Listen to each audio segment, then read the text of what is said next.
Hi, this is John Bernero with BerLee's BBQ. Today we're doing pork butt. What we got is we started off with a 7.5 pound bone-in pork shoulder butt, which we've trimmed, and I'll talk about my techniques a little bit different.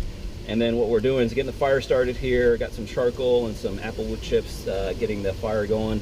I'll throw in get some pecan and oak, and what we'll do is we'll place it on this offset smoker and put it on for about 3 hours. We'll spritz it with pineapple juice every once in a while. Once I got that nice coloring on the outside, we're gonna wrap it into an aluminum foil pan. We'll place some salsa, some brown sugar, and pineapple juice, and what that'll do is it infuse a lot of the sweet and hot taste, spiciness in there. It's a really good combination with that smokiness, and add on top of that the BerLee's BBQ rub on top of that, and next thing you know, you got a mouth-watering pulled pork that you can put on top of Hawaiian rolls, which is perfect, or just eat it alone on top of even some baked potatoes. So while the fire looks to get going, we're going to be getting ready and getting our fire going. So let's check it out. So I'm starting with a bone-in pork shoulder. What I'll be doing here is starting to trim some of the excess fat, kind of removing some of the layers that where that fat is and where that silver skin is, and start just trimming it down. I'll start looking for the bone and actually remove that from the pork shoulder as well, which you'll see here in a little bit. So once the bone's out, I continue to kind of look at where the excess fat is and start essentially trimming kind of where the pork, where the tenderloin is, and actually go ahead and leave that exposed to get some nice chunks that you'll see at the end of the video. Once I'm done trimming, I will actually coat the pork shoulder with a layer of mustard. Really, you can use anything, but in this case I'm using mustard. It just helps let the rub that I apply to it stick on there. So make sure to coat it with an even layer rub, kind of patting it into the actual meat itself. While I'm going through this, I actually feel the meat, and I'm just noticing if I'm seeing if any pieces of bone are left over. In that case, you want to go ahead and remove it. Sometimes you'll find little particulates of bone.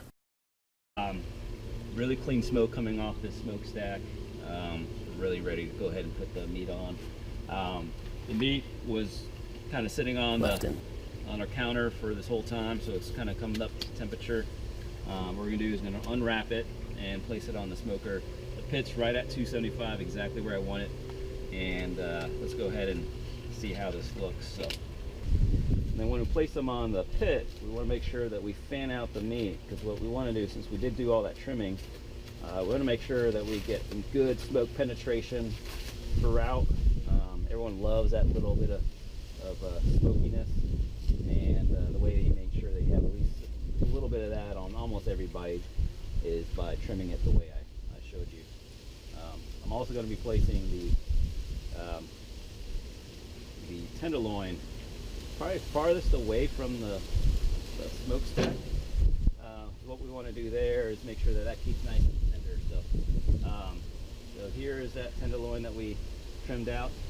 We're going to put them over here and go ahead and get the rest of the meat. Try to put fat side down. I know that's the area I trimmed, so I'm going to go ahead and do that. Actually, here's the tenderloin. So just fan it out.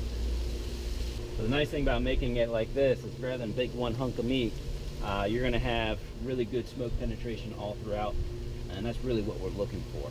Close the lid, and we're going to make sure that this goes on for a little bit. We're going to be spritzing with some pineapple juice every about 30 minutes or so. All right, let's go ahead and close it up, and we'll check on it in a little bit. All right, so we got about 30 minutes left in the cook. This is looking really good right now. We're going to spritz it with a little bit of pineapple juice. Oh man, that looks awesome. I'll zoom in here in a little bit. Now the best part about pulled pork or anything you smoke is as you let all those flavors meld together. This is just the very first step. We're trying to add some smokiness, trying to get a little bit of that bark on the outside. And then the next step is going to be where we infuse it with salsa and pineapple juice and brown sugar, and let it simmer for about 3 to 5 hours. We're looking for a temperature of 190 in the middle, and then that tells us we can go ahead and essentially pull it. But this is looking really good. Good color showing up here. I'm really excited about how this is coming out. I mean, some really nice juices. There's still juices on top, which is what we're trying to do with that pineapple juice on top. We're trying to add a little bit of moisture, and that moisture really helps bring that smoke flavor and develops that smoke ring. And at the same time, it keeps it a little nice and moist. Obviously, with this cut of meat, we don't have to worry about so much, but this is looking really good. Close the door and wait about 30 more minutes, and then we're going to go ahead and pull it, and that's going to be the next step. Okay, so we've had the pork butt in there for about 3 hours. We're about to go ahead and take it out. So let's go ahead and look at the pork butt. Oh man, it's looking good. So we're going to put the pork butt onto this foil pan. And one thing I'll notice is I got some really nice juiciness. When I squeeze it, there's some juice popping out. And what I want to do is to essentially do a combination of 3 things. So I add salsa. So salsa adds a little bit of heat. So I need about ½ a cup of salsa. And on top of that, I'll add the leftover pineapple juice. There's about ½ a cup left. And then a ½ a cup of brown sugar. So we'll start off with a ½ a cup of salsa. I like to put this on top first, and what you want to do is just cover it a little bit over the top of the meat. A lot of this really don't need much. I can do a little bit more just for kicks. So about a total of 3/4 cups of salsa. On top of that, I'm going to add my pineapple juice. It's the same pineapple juice I was using to spray it on the meat, kind of with leftover. I have about ½ a cup here. And just put this right on top. And let's do about the same amount as last time. Alright.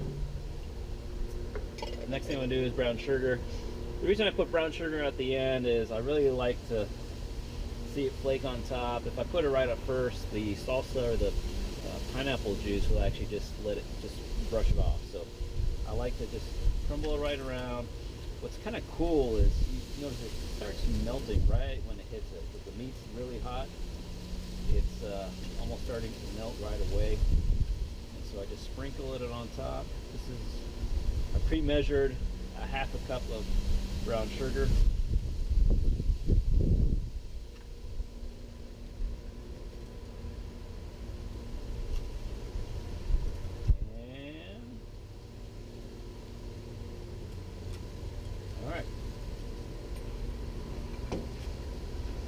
And the last thing I want to do now is go ahead and cover up with some foil. But let's actually take a closer look at this. All right, so what you notice is the brown sugar started to melt a little bit on top. I'm gonna get some aluminum foil. I got some really nice smoke flavor on top. You can kind of tell that meat really took in that smoke flavor. And now I'm gonna do is I'm gonna take a little bit of. Now what I'll do is I'll take a little bit of aluminum foil. And we're just going to wrap it on top of this and seal it really nice and tight. And all we're going to do is put it right back on the smoker.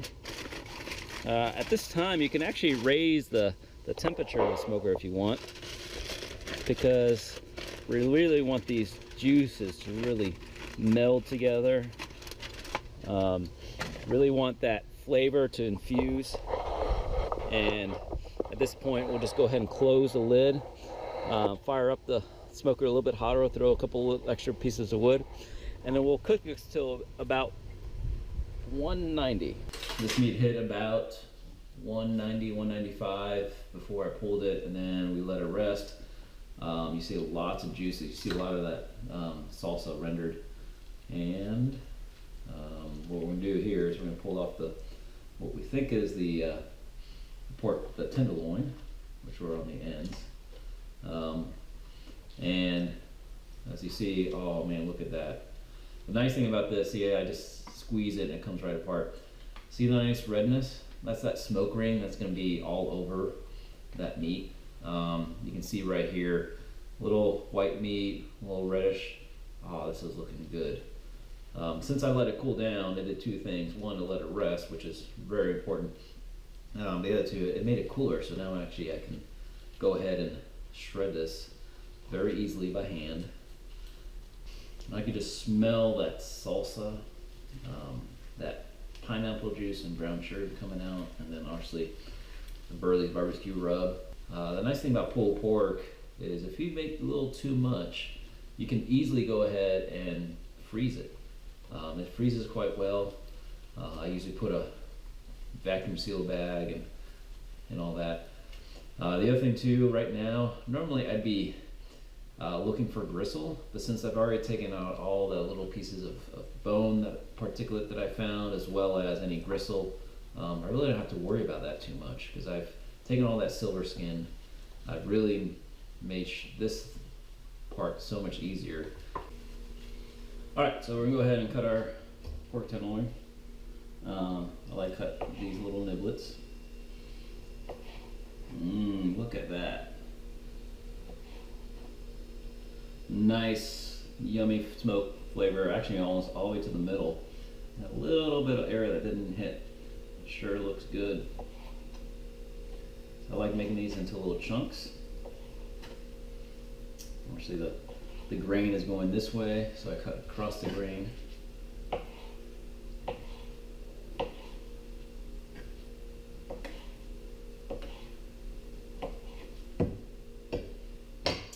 Nice. Really loving how this came out. All right. Well, you can go ahead and make this at home next time. If you have any questions, put it in the comments. Check us out on BerLee's Barbecue Facebook page. Otherwise, looking forward to showing you the next thing we do, which, I don't know. If you have an idea, throw in your comments. So, thank you again for watching. Happy smoking. And remember, if you're looking, you ain't cooking.